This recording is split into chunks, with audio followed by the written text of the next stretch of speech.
This is the PartyPoker.net Aussie Millions, brought to you by PartyPoker.net, the world's largest poker school.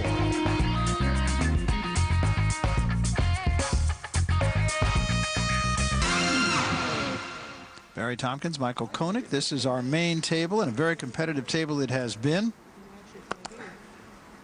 Thorne, having just lost a pretty good-sized hand to Esfandiari, will throw away that.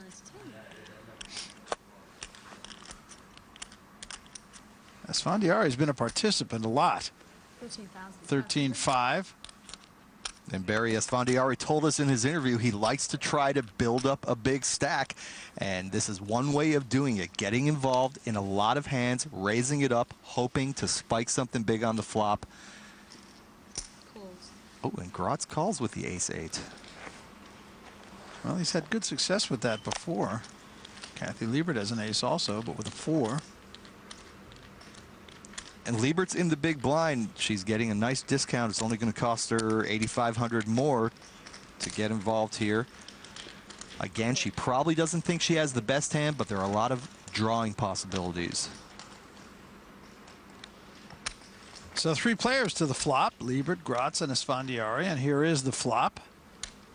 Whoa! Oh, Kathy Liebert flops a wheel. That is about as good as you can get. And there are no flush possibilities out here. I like her checking here. She's supposed to just have some raggedy hand in the big blind.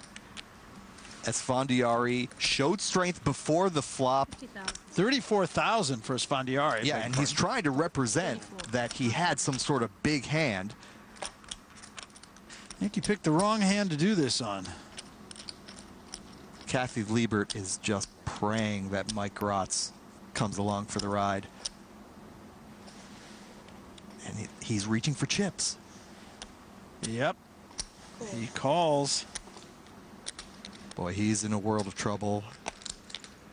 And so is Esfandiari. They don't know what a big hand Kathy Liebert has. Well, that flop certainly wouldn't scare anybody off. I think Kathy just needs to call here. There's 111,500 in the pot. As we said before, no flush draw out there.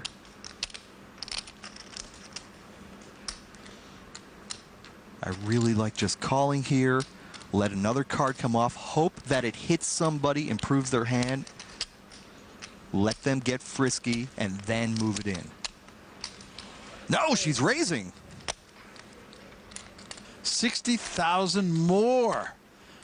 And that'll give Esfandiari cause for consideration, not to mention Gratz. Esfandiari gets out of the way. Well, Gratz surely has to fold here, Barry. He has just 2 overcards. His ace looks nice. He's got a mediocre kicker. Sure, he's got the inside straight draw, the 4. But that's a very slim draw. For Kathy Liebert to raise there, she's signaling that she really has something substantial. And he makes a call. I don't get that call, Barry. I don't know what Mike Gratz is trying to make here. I don't know. Here's the turn. It's a 9. That is of no help to Gratz. He can only hit a 4 to tie, and Gratz must have just misread Kathy Liebert and figured, and he says he's all in. He's going to get called, and Mike Gratz is going to lose a monster pot unless a 4 comes for a split. He is toasted. Wow. Kathy Liebert's just patiently waiting for all those chips to actually get in. You're good. And then calls. Wow. Gratz has got to know he's in trouble. Well, he does I need now. a 4 to he chop. does. All he can do is pray for a 4. Wheel. Wishful thinking. Only card that will help him, and even then it only gets him a split. I'm mystified by Mike Gratz's play right there, and I think Kathy Liebert is too, but Take it she easy, will guys. take it. You bet you will. And Gratz, you heard him say it, I'm out of here. And indeed he is. So Michael Gratz will leave the goings-on here in Melbourne, and I'm sure he's probably questioning that play a little bit. In fact, maybe even more than a little bit. And Kathy Liebert, a huge hand. We're coming back.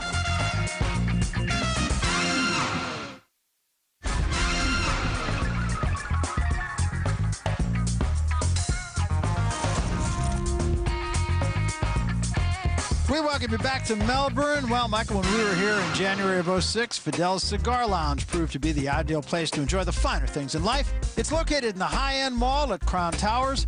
Fidel stocking over 70 varieties, the world's finest cigars, along with a selection of spirits for the most discerning of tastes, like yours and mine. Yummy, yummy.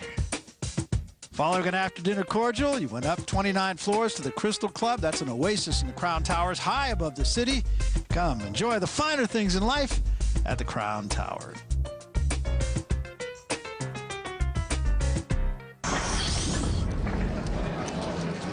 Bonus coverage right now as we take it to one of our outer tables. Mark Voss and Russell Davies hooking up here. And Voss says he's all in with his pair of 10s. Davies calls him. Got another classic matchup. Ace-King versus the pocket pair. And it looks like one of Davies' aces or kings has already been thrown in the muck by another player, so Voss has increased his lead. Jack on the turn. Davies needs an ace or king. Didn't happen. And Mark Voss will double up through Russell Davies. So good win for him. Gets him back in the fray. We take you back to our main table now, which only has 5 players sitting at it. Hand values go up when it's this short-handed. And a guy like the magician Esfandiari knows how to, well, look at that. He's got the ace. Cool. And he just calls. And he knows how to take advantage of these short-handed tables. Bay with an ace-5 checks in the big blind. Battle of the blinds.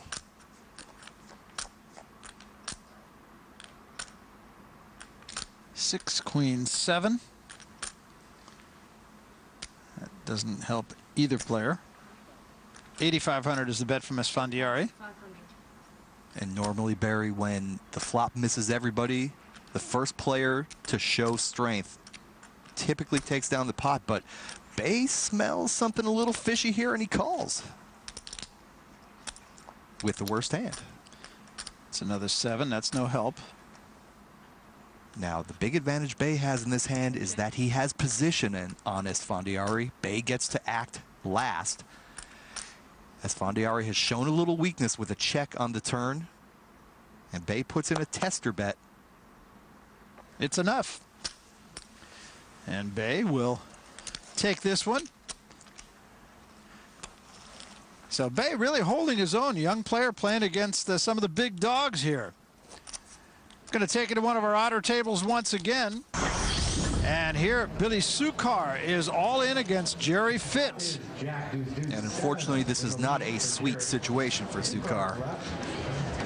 He will need an ace or a queen, and now a 10 could help him fill a straight. Last card is a 3, and Billy Sukar. Not going to happen.